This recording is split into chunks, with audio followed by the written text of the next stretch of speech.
Let's see if I'm picking up. I'm picking up. Is it working? Yeah. All right. The question was about the movement when it Yes. started. Things got cooking In 51, with the famous meeting in a closed room in Los Angeles, which has been so often described. And I'm sure it has cropped up. June 3rd, 1989, at the home of Frank Kameny in Washington, D.C. I'm Eric Marcus, and this is Making Gay History. It's almost exactly 30 years since I sat down to interview the proudly radical gay rights pioneer Frank Kameny, and he tried to answer that not-so-simple question, when did it all begin? And there's another anniversary this June that's being a bit more widely celebrated, the 50th anniversary of the Stonewall riots. You'll hear some people, not me, other people, say that Stonewall was the place where it all began. Not true. Queer resistance wasn't invented in June 1969. But what happened at Stonewall did mark a key turning point in our history, one of those moments that draws a line between before and after.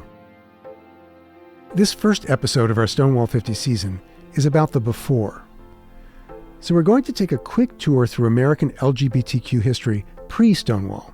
And if you want more, we did 11 episodes on this last season. The 1950s had seen anti-gay oppression in the U.S. intensify. Thousands of gay people were fired from their government jobs during the Lavender Scare, the military went on a witch hunt to root out homosexual service members, and police crackdowns on gay bars around the country were on the rise, all at a time when the gay rights movement was in its infancy. And that's why I want to take you back to Frank Kameny's home in Washington, D.C. Frank stepped out of the shadows and fought back against discrimination when he was fired from his government job for being gay. He became a pivotal figure in the movement. Here's the scene. It's 30 years ago. I'm 30. Frank's in his mid-60s and full of vim and vinegar. We're surrounded by piles of files in his dusty, jam-packed office, and Frank's explaining to me the state of the movement in the mid-1950s. The entire movement in the United States was only 3 or 4 organizations, most of which were chapters of Mattachine. DOB had just started, one incorporated in Los Angeles was the other one.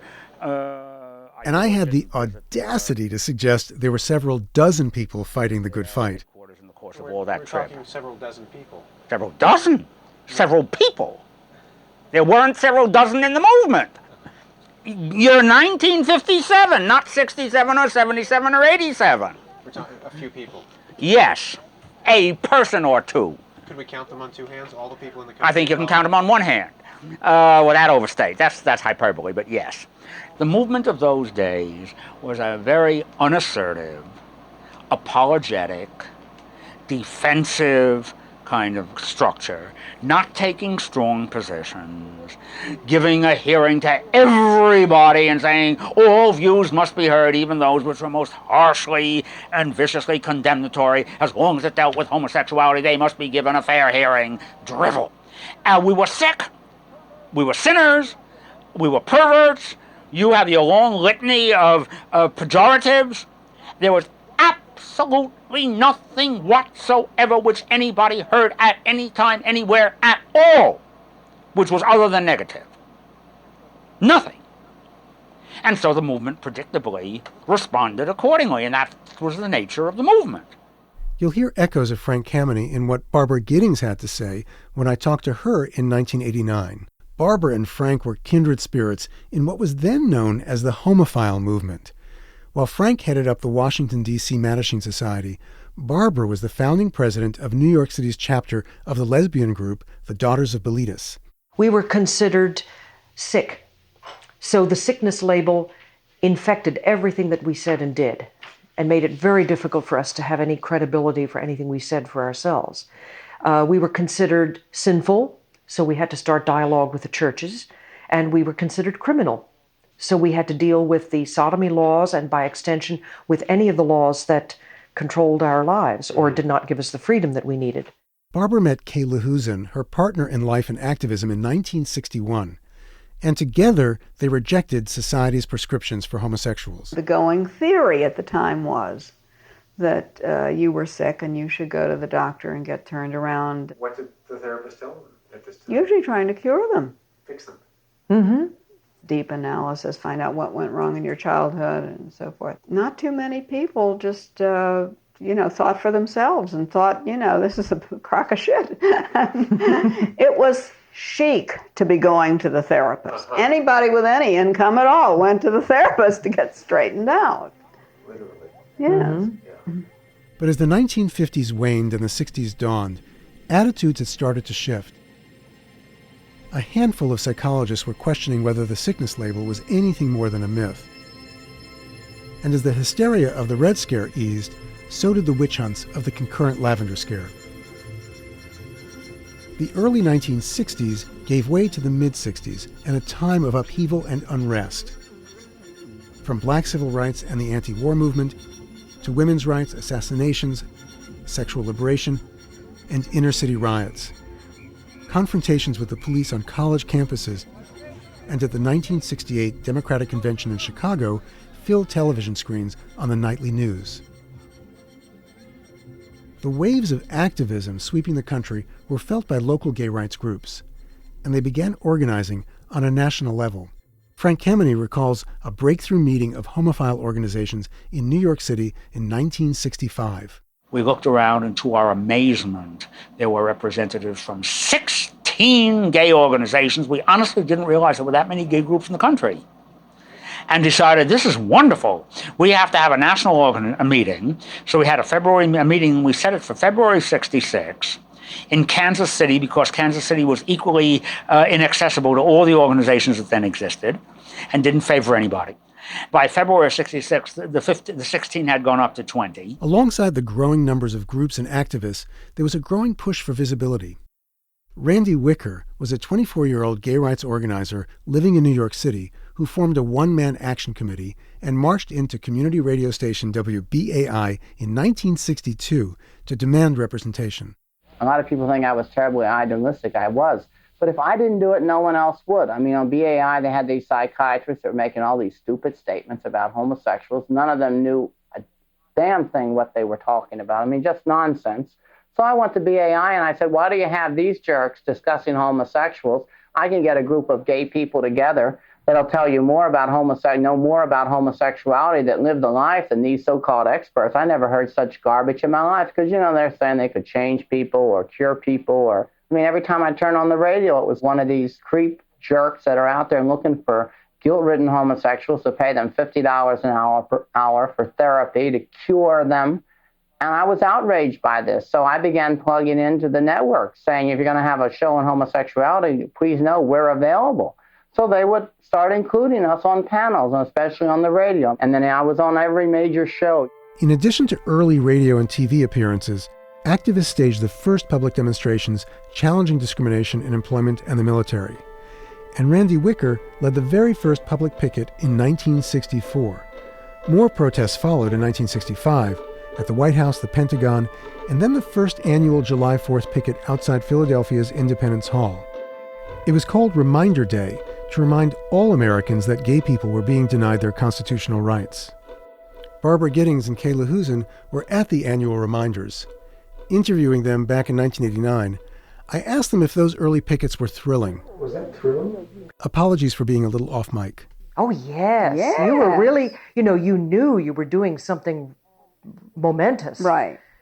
And people would stare at you. They had never seen self-declared homosexuals parading there were with like signs. 50 in the line in front of the White 50! House. It wasn't that many. Time. It was 26. Well, there was a second picket that had a little bit more people, I believe. Not many. But and suits and ties and dresses for the women and all that. And that was one of the few things we agreed on at the time. All the groups, we hashed it out and decided that we were the bearers of a message, and in order not to attract attention to ourselves, but to get to the message, we'd have to blend into the landscape, so we would look unexceptional. Right.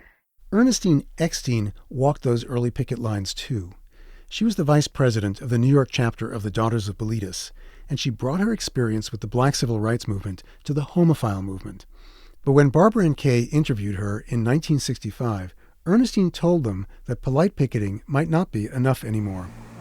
Do you believe in forms of civil disobedience for our movement at this time or in the future? Picketing, I regard as very almost a conservative activity now. You know, I guess you do. Sit-ins, Sure you you know, and that kind of thing are the thing. Yeah. Yeah. And all this is an educational process of calling attention to the unjustness of the situation, which is the same thing the Negro did. Ernestine wasn't the only activist feeling weighed down by what they considered the homophile movement's cautious approach. Craig Rodwell was a troublemaker who burst out of the closet at a young age. You're going to hear from Craig a lot this season. Pick a significant moment in gay history in the 1960s or 70s. Craig was there. In the late 1950s in Chicago, Craig tried to join the Mattachine Society, but he was turned away because he was too young. Both the Mattachine Society and the Daughters of Bilitis required members to be 21 or older for fear of being accused of corrupting minors. So Craig saved up his school bus fare and asked for cash for Christmas and birthdays so he could move to New York City and find his people. Teenage Craig had read about the homosexuals who hung out in a mysterious place he called Greenwich Village. He didn't know it was pronounced Greenwich because he'd only ever read it. So I came to New York in January of '59, ostensibly to study ballet, which I'd studied since I was 7. And I got a scholarship at the New York City Ballet Company. I wanted to be more involved in not only in gay life, but in movement work. That's Craig, speaking almost 50 years ago in a treasure of an interview we found from 1970. Kayla Husen is asking the questions. She recorded the interview as research for her book, The Gay Crusaders. Craig told her that when he made it to New York, he headed straight for the Mattachine office. He was 18 years old. I went to Mattachine immediately. But again, I couldn't really work with them because I wasn't 21. So I subscribed to the newsletter and went to meetings and what have you. Did you tell him about it at the ballet school? Well, all of my fellow students were gay. I see. And sure, I used to take them to meetings, or try to get them to go. Did they dig it? No, I would get a few of them to go. Because back then, no one really, especially young people, didn't think of homophile organizations as being anything to gain your rights particularly. They were more socializing, hearing speakers on psychology and psychiatry, religion, things like that. Despite his ballet school friends' reluctance to take part, Craig formally joined the Mattachine Society after his 21st birthday in October 1961. He set about trying to modernize Mattachine from the inside. But as the decade wore on, Craig became more and more frustrated with the movement's self-imposed restrictions. To me, suits and ties as a uniform are part of the larger heterosexual culture. It's part of how society tries to define us as men and women. You know, men wear this and women wear that. Craig and Ernestine were on one side of a generational rift that was starting to open up between activists who'd previously been perceived as radicals, Frank Kameny, Barbara Giddings, Kayla Husen, and a younger generation coming of age in the late 1960s who were losing patience with buttoned-up homophile leaders, a conflict that broke out into the open at one of the Reminder Day protests. Kay and I had an altercation on this, which I'm sure you remember. 2 women were holding hands on the line, and Frank went up to them and told them to stop, which infuriated me, as you can well remember. I just hit the ceiling, so I went and organized 3 or 4 couples to hold hands. And it created a mini furor within the thing, to the point where I barged up to a reporter and had a verbal fight with Frank, called him anti-Tom, I think. That's the first time I've heard the term anti-Tom. And you just heard Frank Kameny a few minutes ago. Can you imagine that moment? I wouldn't dare. But I'm not Craig Rodwell.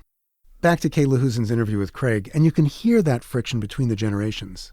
Well, his idea was that you don't call attention to yourself as an individual, that the issues must be pushed, and the person is subservient to the issue. Yeah, but to me, especially what always has been, one of the main issues, if not the main issue, in my own head, and I'm sure a lot of other people, was that homosexuality is just as viable a way of life as heterosexuality. But we weren't picketing for a way of life at the time. We were picketing for fair employment and all that shit. While the homophile organizations were blazing a trail with public demonstrations, albeit dressing conservatively, picketing in a straight line, and asking for employment protections, LGBTQ people also faced routine harassment from the police, entrapment, and physical abuse at the hands of the authorities in cities and towns around the U.S. For a trans woman of color like Marsha P. Johnson, who survived as best she could on the streets of New York City, that oppression meant the constant threat of arrest. When I interviewed her in 1989, Marsha told me that the police picked her up countless times when she worked 42nd Street in the mid-1960s. And every time we go, like going out to hustle all the time, they would just get us and tell us we were under arrest. Yeah, they'd say, all you drag queens under arrest. So we it was just for wearing a little bit of makeup down 42nd Street. That was like in 1960. When I first came here, it was in 1963. Back then, if you were wearing fewer than 3 items of clothing that aligned with your legally assigned gender, you could be arrested. That gave the police broad authority to harass and humiliate people who didn't conform to the gender norms of the time. You want me to tell you how many times I went to jail? How many times did you go? This is Sylvia Rivera, who later founded Street Transvestite Action Revolutionaries with Marsha. I interviewed her too back in 1989. Oh, when I was growing up, if you walked down 42nd Street, it even looked like a faggot, you were going to jail. So you went to jail a few times? Oh, I went to jail a lot of times. 50 times? 100 times? 200 times? About 200 times. What were you in jail for? Prostitution, bullshit laundering. Back then, when I first started out, I was in women's clothes. It was what they call scare drag. Scare drag? Mm-hmm. What is scare drag? What I'm wearing right now. You don't have the tits on or anything. You just have a little makeup on. You have your hair out. You got women's clothing on. But every time that I used to go in front of a judge, upper head female impersonation. That was the charge? Yeah. The harassment wasn't confined to 42nd Street and the Street Queens, although they doubtless bore the brunt of it. Craig Rodwell told me Greenwich Village, the so-called gay ghetto, was not exempt. I mean, back then, on cruising areas, you couldn't stand still, like on Greenwich Avenue. It was a major cruising area at the time. I mean, every night there'd be hundreds of gay guys sitting on cars and stoops. But if a cop came along, everybody would get up and start walking. And if you didn't, they'd come up and they'd poke you. What was everyone afraid of? Being beaten or arrested. And I suppose ultimately of being publicly identified as a homosexual. What would that mean? Or perhaps loss of job. Or in other cities, when they would raid gay bars, the papers would publish the name and address and where they worked when the people who were arrested on the front page of the papers the next day. I mean, like they were mass murderers or something.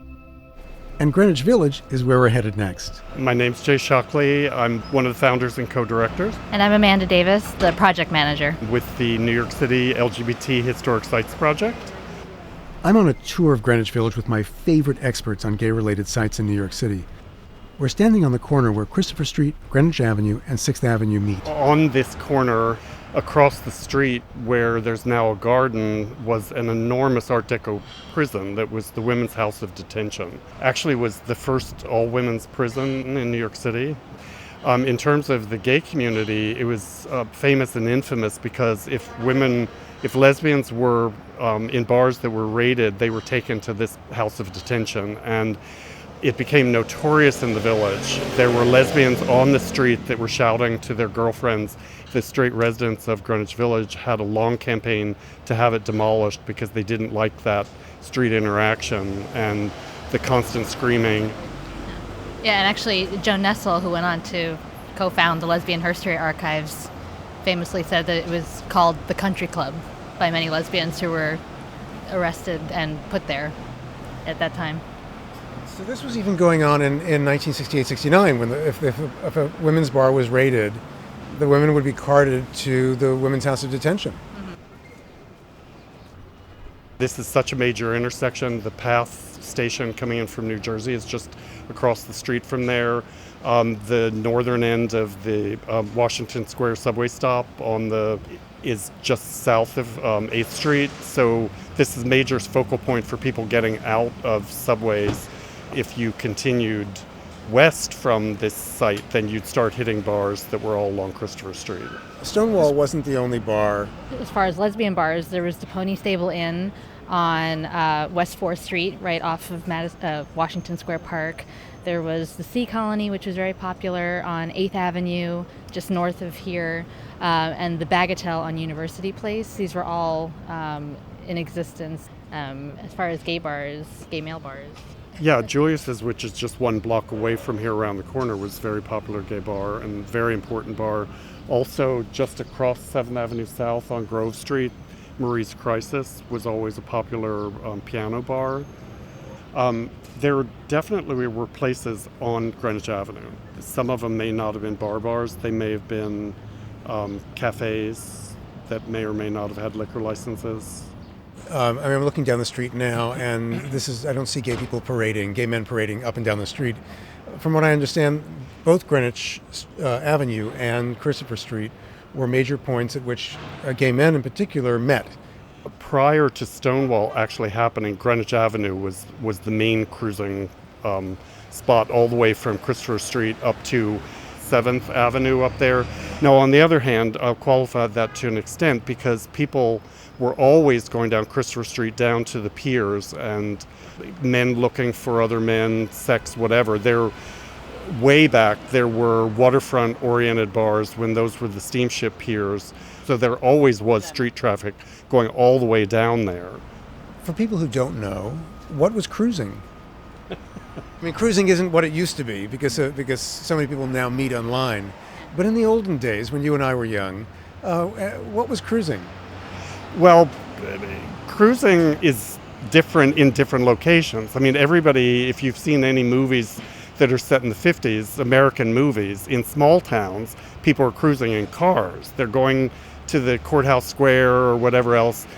All young people and all teenagers are looking to meet other similar-aged people, whether it's just to hang out with or socialize or whatever. In terms of New York and the LGBT community, specifically, cruising was either lingering in doorways or on street corners or walking up and down the street looking to meet other men for socializing or for sex or anywhere in between or beyond. Thank you. I'm glad the rain. Yes, we're lucky. Bye-bye. The program is the New Symposium. My name is Charles Pitts, and the members of the New Symposium are Del Tyson, Kermit Lamb, Craig Rodwell, Leon Smith, Louis Milletta. I should mention that Craig Rodwell is visiting us tonight to discuss the subject, which is cruising areas. This is the WBAI show, The New Symposium. This edition of the show was broadcast in August 1968. Things had moved on since Randy Wicker's first appearance on WBAI back in 1962, and by now there was a whole show dedicated to gay life. As you just heard, the main focus of this broadcast was cruising. But first, news and reviews. The show followed a simple format. At the top of the show, news and reviews, when the assembled panel, almost always entirely composed of gay men, would scan the newspapers and tease out stories affecting the gay community.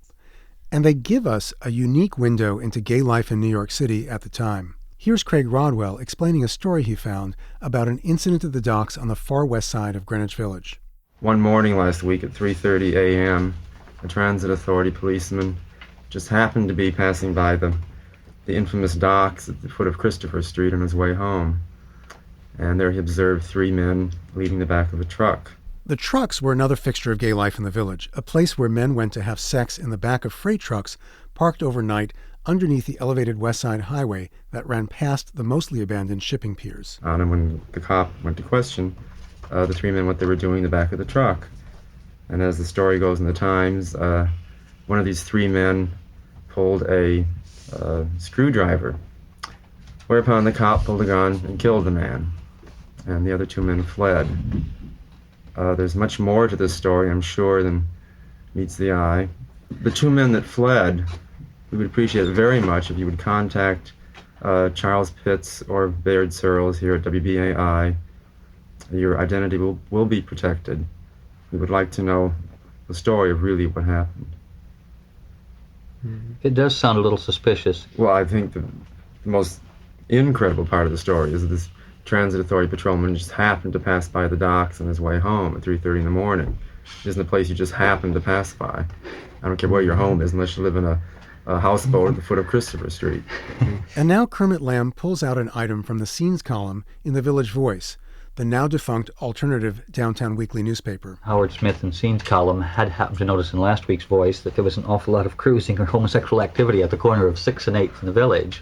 A lot of the rest of us have noticed it for years. Apparently, according to Mr. Smith, it's a game among some people down there to figure out which are the boys and which are the girls. And that's no news either. They also comment on police raids at the popular gay summer destination of Fire Island before turning to the main discussion. The subject tonight is meeting places, cruising spots. Buckle up and get ready for a whistle-stop tour of gay New York in 1968. That doesn't necessarily mean bars. It includes a lot of things. I suppose you can cover in just a few sentences a lot of the public places, such as certain areas of 3rd Avenue, which in the 50s is more commercial, and farther up 3rd Avenue in the 60s is less so. Central Park West, Times Square, many areas of the Village, and small local spots like Brooklyn Heights Promenade. I have some friends who live near Columbia who cruise a lot along the park, along the Riverside Drive. There's a little postage stamp park at the end of 57th and Sutton Place. The only thing there is you almost have to have a dog to cruise there, because everybody cruises with their dogs. You have to discuss fees, various things, you know. So, and then, of course, there's always the kind of people who will do Subway John's, tea rooms, Grand Central, Port Authority, all of that kind of public thing. There's a one-way mirror in the urinals at Grand Central, and the next time you're in Grand Central, just glance, glance down, and give a wave to whomever is behind there, or whatever is behind there, if it's a camera. You know, recently I had the opportunity of taking some friends from Michigan around New York, visiting several gay bars. I thought to myself that it'd be interesting if we would plan out several routes, you know, to give a potpourri to people in the city that they could take. So I started them at the Stonewall to give them the younger set, plus the dancing boys, I thought, which was kind of cute. They had never seen anything, and they were a little taken aback when they walked in. And from there we walked down Christopher Street to the next block over. And the nice thing about this is that you don't have to walk too far without getting into another place and another kind of clientele. And on the corner of, Christopher and Hudson? Right down from the Theatre de Lis. There's another bar at that. Is that Danny's? Yeah, just a little below that, yeah. That's an interesting group of people. And then we went from there to Keller's to kind of get the leather, and we ended up at the docks. So they had a full swing of what would call from one end to the other of the gay life and the gay bars in New York City.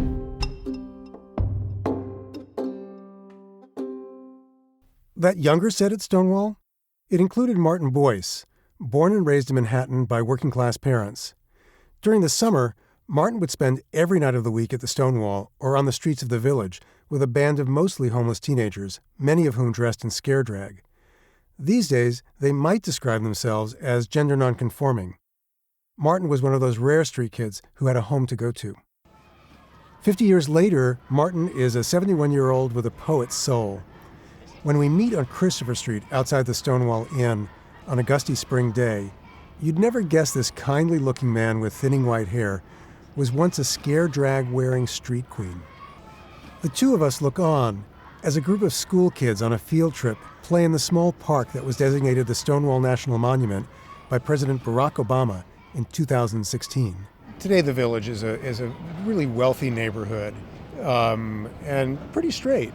What was it like through your eyes then? What was the character of the Village in the 1960s? Well, the character of the Village in the 1960s was a welcome mat. I mean, for any dissident group. But it didn't say it was going to be easy. But you felt if you went down there, you were very hopeful that things could go your way. You could make friends and meet other interesting people. But yes, the Village was a place where biracial couples would congregate, where gays could go, where the hippies, the beatniks at the time too, could go. And people like that, everybody could find a little spot in the Village, or at least tolerance, but real tolerance. They didn't have to like you. They let you alone, they'd serve you, and they'd deal with you. And that was all we really wanted from a neighborhood. What was the terrain like? How many was it? Was it a 5-block range, a 10-block range? Was it from 6th Avenue to the river, from Christopher North? What was your terrain? Our place was Christopher Street, Greenwich Avenue, those side streets, and spreading out from the docks within 2 or 3 blocks. But it seemed like a world, because psychologically it changed from Christopher Street near Greenwich Avenue, to the river, this lonesome place. Fascinating and dark and interesting. You had a lot of trouble around this different parts of the city about getting beaten up. Yes. Was it a fear for you ever in the Village when you were a kid that this was a dangerous place for you? The Village at the time was a very dangerous place if you went off Christopher on your own, depending what time of night. There was a lot of gay bashing. But in order to gay bash you, they got to isolate you. It's almost like a Pride of Lions. They isolate you and then they get you. For some reason, that's part of the pleasure or that's part of the way things are. So you had to be wary. The further you got from Christopher Street, the more wary you were. A typical night out would be to expect nothing, not to make really too many plans, because you knew something was going to happen that was out of your control and interesting. It was just interesting to go out. Interesting to go to the stoop where all the queens were hanging out. Interesting to listen to last night's stories, especially if you missed one night in the Village. And some queen would get up and tell her story, what happened just the night before, and then there would be just a discourse, like a approval of what she did or how she handled it, or how it could be handled better. And everybody would listen and joke and have fun. You had to give a sense of loyalty, not to that particular group like in a lodge or anything, but to the camaraderie of the street. How old were you the first time you went to the Stonewall Inn? 18. I first heard about the Stonewall quickly because I was with the hip crowd, so we would really know. It was about dancing. People could dance. I wasn't into dancing that much, but the real thing was the excitement of everybody going. When I went to Stonewall, I was of the preferred age because I was 18 years old, and that's who they wanted, because these are the kind of... It's like letting women into a bar. You're going to find men. And if you let young gays in, you're going to find, I wouldn't say predators, but people searching. And sometimes predators. While Martin and his friends were dancing at the Stonewall and cruising the streets of the Village, back in the WBAI studio, the new symposium panelists were pontificating about gay nightlife. Many and various kinds of bars, which might include leather bars or the dance bars, the private clubs, which is a new thing since the Great Purge of the middle 60s. The clubs started up. As you heard in our last season, the Mattachine Society of New York had turned its attention to fighting entrapment and regulations that made it illegal for gay people to drink in bars. And they'd made some progress. Shortly after the Lindsay administration took over, when harassment and pressure on gay bars lessened, not particularly because of Lindsay, but because of the challenge of the State Liquor Authority. By the late 1960s, the routine practice of police entrapment of gay men was allegedly over, and gay bars were allegedly legal. Remember, especially since January, when Judge Keating ruled that dancing between homosexuals is legal. But that progress was accompanied by an explosion in the number of private clubs, and Craig Rodwell was not a fan. And the reason for the private clubs, it's the mafia's new way of keeping people out they don't want in there, such as Health department, right. There's nothing illegal about a gay bar anymore, except for the fact that the mafia is running them, and the heat's on them. But if they call them private clubs, they're a little more insular and have a little more protection. What are some of the clubs? Do you know? Oh, at the moment there's probably 100 in Manhattan. Yeah. New ones every week opening up. And I know that the Corduroy Club is still going. I've checked. The Telstar, I think, is the same setup. The Stonewall is a club setup too, isn't it? It's a setup of some kind.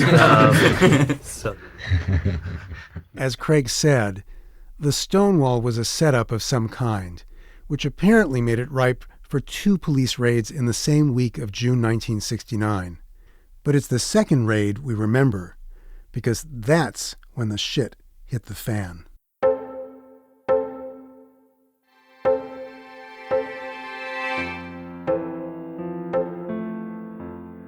Next week, we'll bring you voices from that second raid and from the riots it sparked, a series of events beginning in the early morning hours of Saturday, June 28, 1969, that are known by just one word these days: Stonewall.